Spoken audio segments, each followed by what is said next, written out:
It's another Saints football Sunday. The defending Super Bowl champs, the LA Rams, are in town. Both squads are looking for their fourth win of the season. The Saints hoping to gain ground in the NFC South standings. Fans, they're braving the chilly weather in Champion Square to get ready to cheer the Saints on to victory. Welcome into Saints Game Day Live. I'm joined by our senior Saints writer, John DeShazer. Aaron Summers here, live in the Bullseye tailgate party. It's a lot of fun in here. There are a lot of fans out here getting ready for this noon kick. It's on Fox against the LA Rams. We have a lot coming up in the show today. We're going to have the breakdown with Saints Hall of Famer Leroy, a player spotlight with guard Cesar Ruiz, and we're going to check in with all of the fans in our Black and Gold roll call. Before we get to all of that, however, let's start with this game, JD. It's the countdown to kickoff presented by Bullseye. The Saints coming off two losses. Have some challenges on both sides of the ball. Offensively, only scoring just under 12 points a game. Defensively, they have not hit more than about 23 over the past two games. What is one thing you want to see from both sides of the ball in this game? Well, on offense, if you just don't turn it over, you give yourself a chance to win. You might even have penalties, but if you don't turn it over, don't give the opposition extra opportunities, you give yourself the best chance to win. And on defense, you've got to be able to get after the quarterback. They're trying their 10th offensive line combination this season. And, of course, the Saints say, hey, hold my Band-Aid, but still, their 10th offensive line combination. You would hope that the Saints would be able to generate some pressure against Matthew Stafford with that kind of a setback. Both of these teams probably not achieving what they thought they would at the start of the season. The Rams coming off the Super Bowl win last year. The Saints, though, still in it. They're just 2 games back in the NFC South standings. How important is it for them to get this win today over a depleted Rams team? Well, I mean, we can continue to push it out, and the reality is the Saints are in it. But look, the reality is also, if you continue to lose, you're out of a whole lot quicker than you would be. They need to stack together some wins. They lost, I think, 3 or 4 or 4 or 5. They've got to be able to stack together some wins if they want to make a move. They can be 2 games behind, and if you continue to lose, you're going to remain at least 2 games behind. So they got to stack together some wins. They got to be a desperate team out here today, because otherwise, this thing has slipped to the point where it's almost all the way away. We're going to get to a lot more of what they need to do defensively, offensively in this game a little bit later in the show. Right now, let's get into the inactives presented by Louisiana Cat. We knew there were a lot of players that were already ruled out heading into this matchup. Cornerback Marshawn Lattimore, running back Mark Ingram. Defensive end Cameron Jordan, though, was a new one this week. He has played in 197 games as a Saint in 12 years. He's only missed 1. It was due to COVID. Today, he is missing his first game due to injury in that 12-year career. How big of an impact is that going to have on the Saints? Well, first, at home, he's driving his wife they're crazy, I'm sure. But, defensively, he's the second leading guy in terms of sacks on this team, 5.5. But he is your elite pass rusher. He is the guy who generates pass rush off the defensive end. He's your elder statesman. He's got the most energy. He's got the most say along that defensive line. He's the guy that has produced the most. He's got the most skins on the walls. So you want him on that field because of what he means to this team in terms of being a captain and a leader. And I'm talking about, when you mentioned 197 games and never missing a game due to injury, that is an Iron Man streak defensively that few people in the NFL in history have ever been able to compile. So he's a guy that you want to have on that field. You've been able to provide stability on the defensive line with Cam Jordan. Good news, I think, for the Saints is that they are going to get Andrews Pete, who was questionable coming into this game. He is active for this game. Definitely an area that the Saints need some stability on that offensive line. Yeah, they've been playing chess pieces throughout the offensive line, and even then they'll still have another starter at left tackle. That'll probably be Landon Young because James Hurst is out. But getting Andrews Pete back at least solidifies the interior a little bit. You'll still have Josh Andrews at center, but you'll have Cesar Ruiz at right guard. Josh Andrews has worked with Ruiz already. He's worked with Andrews Pete in practice. So you hope that they can get a little bit of cohesion, because Aaron Donald's in town today, folks, and Aaron Donald is the best of the best of the best when it comes to talking about defensive tackles and getting to the quarterback from the interior. Well, I got to talk to a defensive tackle earlier this week. Absolutely. A guy who the Saints probably could use today for today's breakdown presented by Microsoft Teams. Aaron able to sit down with Leroy Glover, Saints Hall of Famer, and one heck of a guy as a player.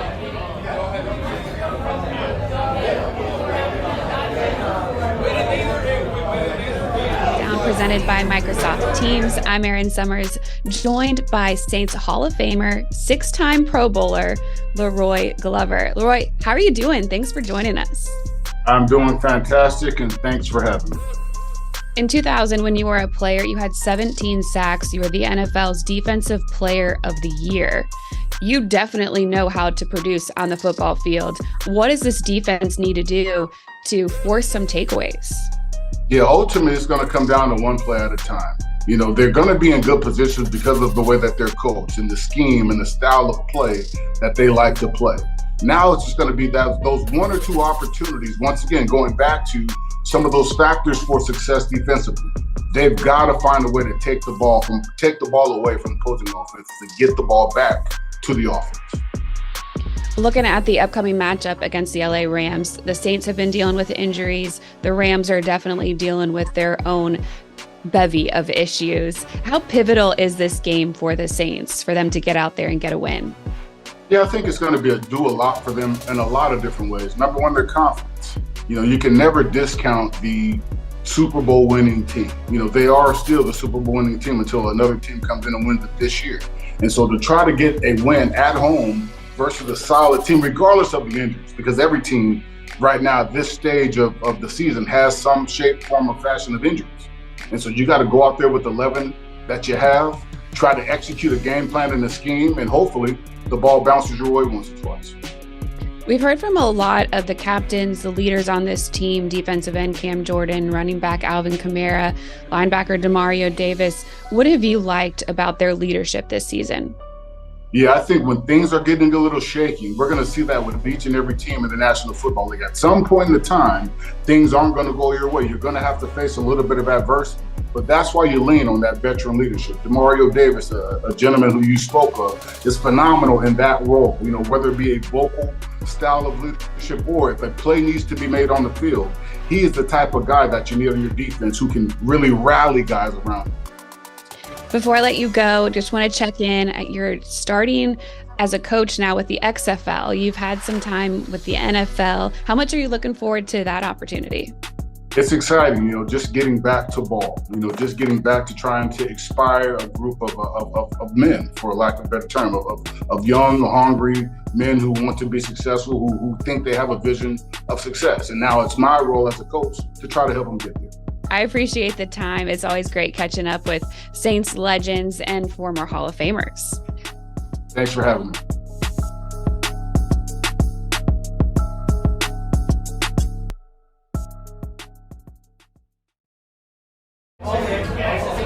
Some great insight from Glover. Really appreciate him taking the time to talk about this matchup. Always good to talk to a Saints legend, especially one that was as successful as he was on the field. Let's look now at the Saints offense. Last week against Pittsburgh, a season low in rushing yards, just 29 yards on the ground. Something that they want to improve on this week, especially to help with those first and second down situations. Establishing that run game will alleviate some of the pressure on the passing game and on the Saints defense. It's going to be tough against the Rams defensive line led by Aaron Donald. And a Rams defense that's done very well against the run. What is going to be the key for the Saints in establishing that run? Well, I always use the two words. I think I've said them probably every week this season. Alvin Kamara. Yeah. Get him the ball. And it might not be the run game. It might be screen passes. It might be swing passes. But get him the football. The Saints have to get in third and manageable situations. 3 of 12 on third down, as they were last week, is not going to cut it against a Rams defense that only gives up 96 rushing yards a game.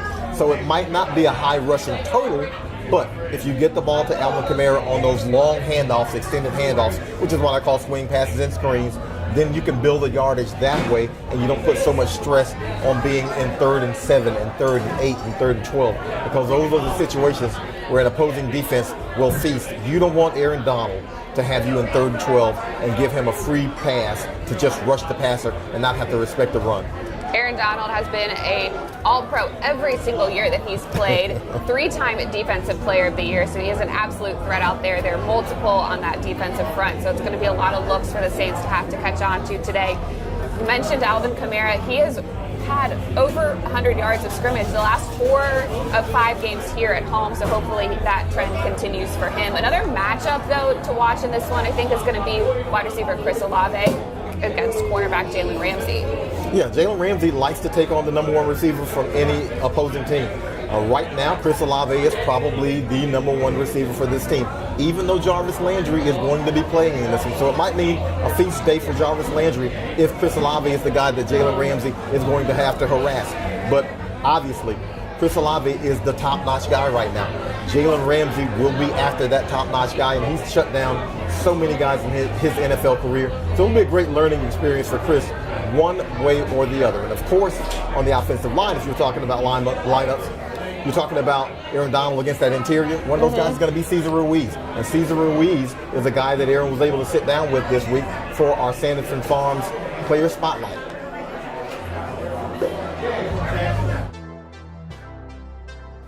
Welcome into our Player Spotlight presented by Sanderson Farms. I'm Erin Summers, joined by guard Cesar Ruiz. Cesar, you went to Michigan.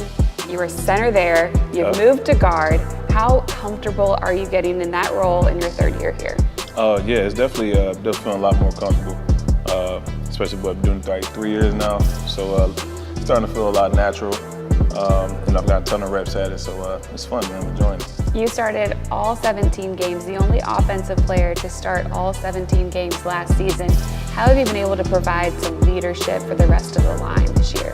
Yeah, it's definitely a big role for me to definitely be a leader on the offensive line. I didn't realize I was the only one that did that last year. That's pretty cool. But I mean, yeah, definitely use my experience, especially when they're with the younger guys that's, starting to get in there and play. It's definitely a big emphasis for me to be a leader in them and help guide them and make sure everybody's good. Especially with the injuries that they've had on the line this year, people moving into different positions, how have you helped them get comfortable in their new roles? Yeah, it's definitely just, the advice that I got when it was my time to go in when I first got here. It was like, hey, just go play ball. Don't overthink anything. You know what you're doing. Let's go out there and just have fun and play ball. Like, everybody here got your back, and just gonna go out there and have some fun. How much of a benefit has it been having Coach Marone here this season, someone who has so much coaching experience? Yeah, it's a big benefit. For me, it really helped me a lot. Really helps a lot of the younger guys.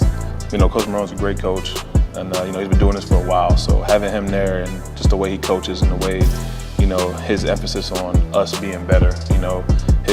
Seems like his main focus is like, hey, I want you guys to be the best you can be. And when you got a coach that does that, it's like, how can you not? How could you not want to be better? How could you not want to do the things he's telling you to do? How could you not just continue to try to level up your game every day?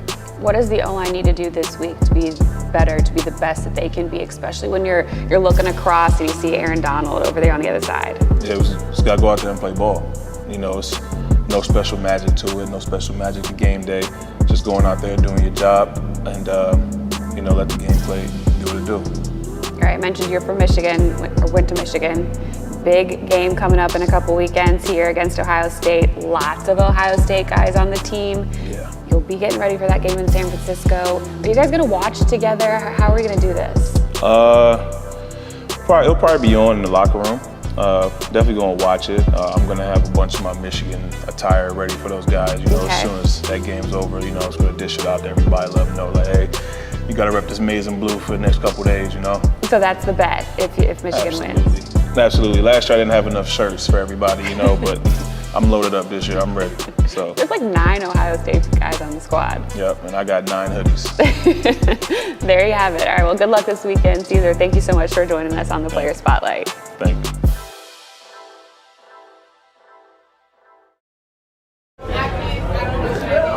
Appreciate Ruiz sitting down with me earlier this week. Looking forward to watching him and the rest of the line today. Going up against Aaron Donald. Let's flip to the other side of things, the Saints defense. How much is this a get-right game, an opportunity for them against a struggling offensive line, a team that has turned the ball over 15 times this season? For the Saints defensively, to just go out and play well and start feeding off of each other?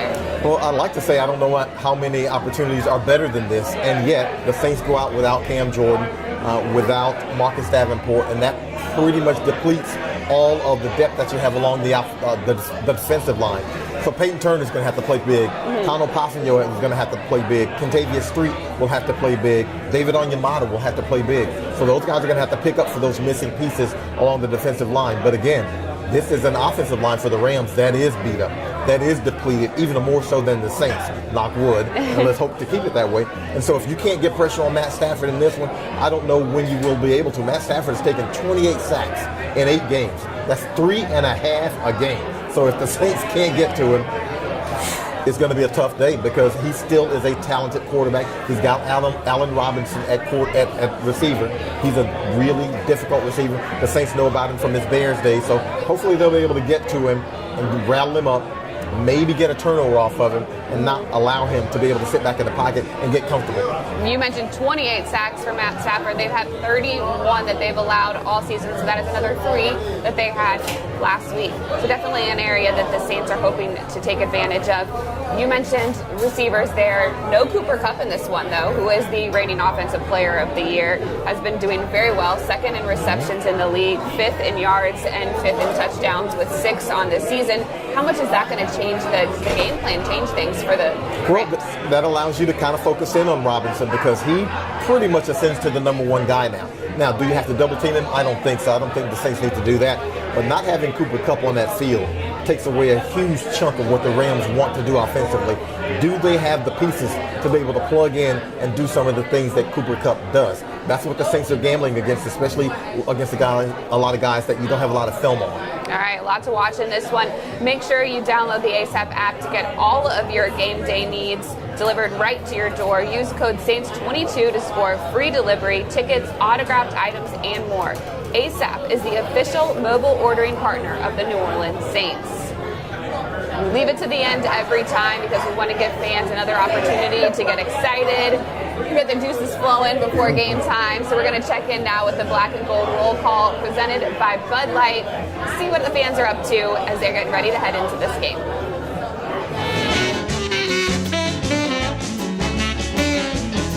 I'm from Chris Spring, Mississippi. Go Saints. I think the Saints gonna pull it off. I think the Saints gonna pull it off today. But yeah, I think the Saints are gonna win 28-14. Go Saints. Hi, this is Renee. I'm from New Orleans.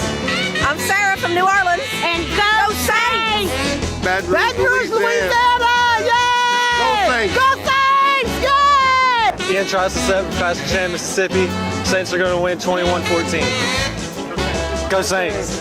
Travis Bayland here with the rest of the Bayland crew. We're from Lafayette, Louisiana. Go Saints! Let's go.